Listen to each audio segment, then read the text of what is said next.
Okay, I'm gonna dive into this again. We're talking about the Game of the Year awards because the controversy behind the award or the nominations for the award are absolutely unhinged. We were greeted with one of the most lackluster lists I've ever seen for a Game of the Year titles, where The Legend of Zelda might win it, but then you have Baldur's Gate 3 versus Spider-Man 2 versus Resident Evil 4 versus Alan Wake 2. It's like the list of sequels that has been put out there in the mass.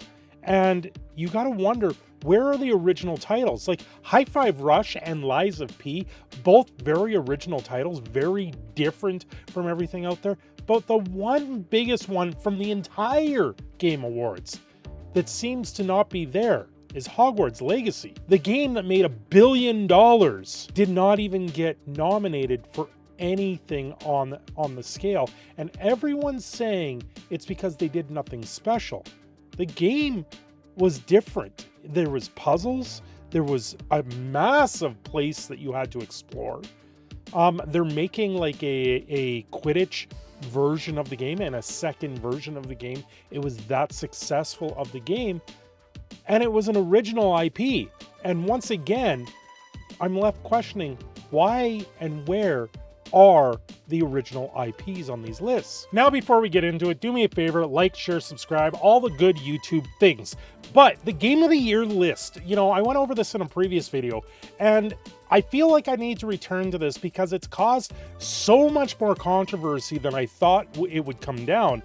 And after really taking a good look at this list, when you look at Alan Wake 2, Baldur's Gate 3, Spider-Man 2, Resident Evil 4, which is also a remake, Super Mario Bros. Wonder, which is just a redone version of the original 2D side-scroller, and in Zelda Tears of the Kingdom, which is also a sequel of a game to Breath of the Wild. Nothing's original on this list.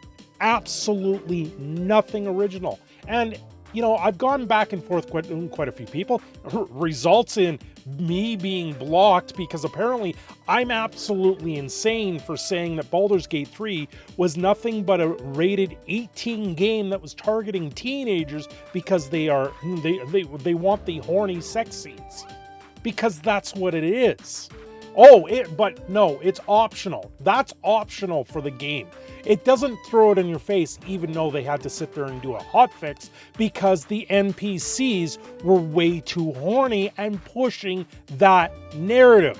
That's besides the point. That's something else for a completely different day. You really gotta wonder what happened to Hogwarts Legacy, the game that made $1 billion, and honestly I thought was one of the best games that I've played in a very long time. It was refreshing, it was new, it was something that was out there. It didn't do anything crazy, but I thought it was well-rounded. I don't own a Switch currently, so I can't say much to The Legend of Zelda, but I know the Tears of the Kingdom was a rehash of Breath of the Wild where they used the exact same map and they used assets over again, right? Taking shortcuts to create a game that ends up on this Game of the Year list. And because of that, I don't think it's going to win. Baldur's Gate 3, because it is a new studio that did it, they can't claim that they reused assets. They just reused D&D adventures that tell the story.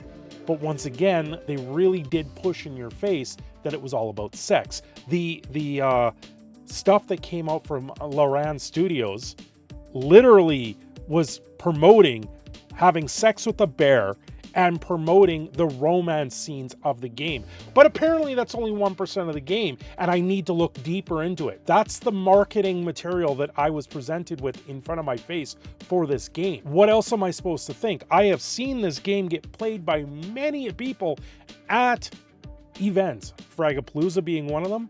I don't know if people were playing it at the game day that I went to, but I've seen large events playing this game.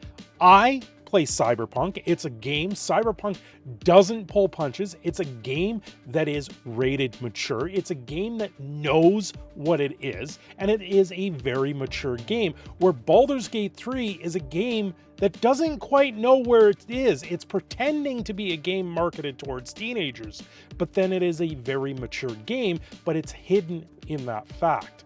And that's the problems that I have with that type of game. Not to mention, it's also early access game for 3 years.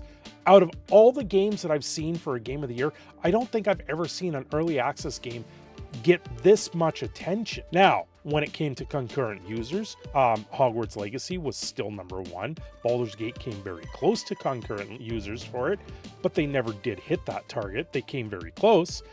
Has Baldur's Gate sold more than Hogwarts Legacy? I don't even know, because the numbers aren't quite really showing, because now they go onto consoles for everything. Hogwarts Legacy just recently came out onto the Switch, but once again, it looks like the Switch has horrible graphics, much similar to what we saw with Mortal Kombat. But now you really got to ask these questions.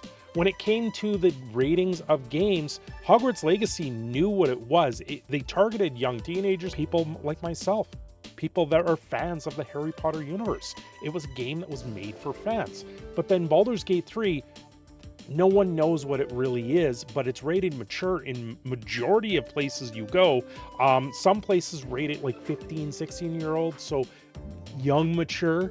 But ultimately, it's a very rated mature game because the amount of sex that it pushes in the game.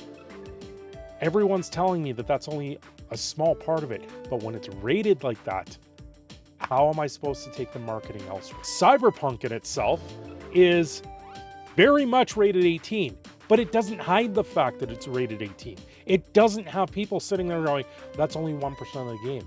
It's only 1% of the game. No, it is a very much rated, mature game. You know, while we're on it, we're going to talk about Alan Wake 2. Very much a rated 18 plus game. And it knows what it is at that point. Where Baldur's Gate 3 really does not. That's the difference here. It's a game that pretends to be a teenage-driven game, but it's rated 18A. So does that make it a game of the year? Is that what's going to happen here? This list of games, I tell you, you put up Hogwarts Legacy, Lies of P, High Five Rush, Armored Core 6, you put in the games that deserve to be on this list, and the vote contention for this would be a lot better spread. You're going to see Baldur's Gate 3 probably win this by a landslide. That's the nature of it, right? Maybe Zelda comes up as second place, but I don't see Zelda overtaking it because the people around Baldur's Gate 3 are rabid. They want their game. They love their game because it gives them that satisfaction that, you know, the rest of us can get when we have other things going on in our lives. Anyway, I'm your proud Canadian Phoenix Cinder Shadow. Don't forget to like and subscribe. Have yourselves a great day.